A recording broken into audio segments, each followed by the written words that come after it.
Okay, paper 3, question 19. Part A, on the number line, show the inequality x is less than 4. So I've written out the notation that we use. Remember that the coloured dot means that it is included, that number where the dot is included in the arrow. So that would mean greater than or equal to that number. Okay, for greater than but not including that number, then it is not filled in. Okay, it's hollow, so you can still see the number through there. So using that then on our number line, show the inequality x is less than 4. So it's on the number 4, so we need to write the circle on the number 4, but it's not including the number 4, so it needs to be a hollow circle. Then it's less than 4, which means obviously you would use a ruler.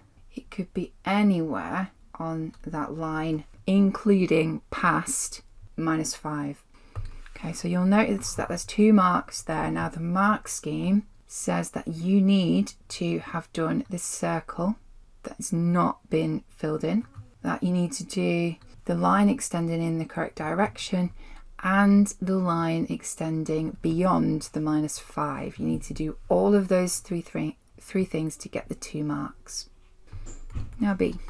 So 3 is less than y, which is less than or equal to 7. Write down all the possible values of y. Okay, where y is an integer or a whole number.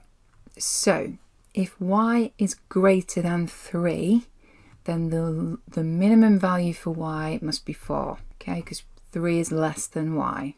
So it could be 4. 5 is greater than 3 and less than 7. Could also be 6. And then because y is greater than 3 but less than or equal to 7, we can include the 7 there as well. So the possibilities are y could be 4 or 5 or 6 or 7. Okay, so part C, solve this inequality. 3x plus 5 is greater than or equal to x plus 17. So we're going to solve it in the same way that we would solve a regular equation using an equals, but we need to make sure that we keep the inequality.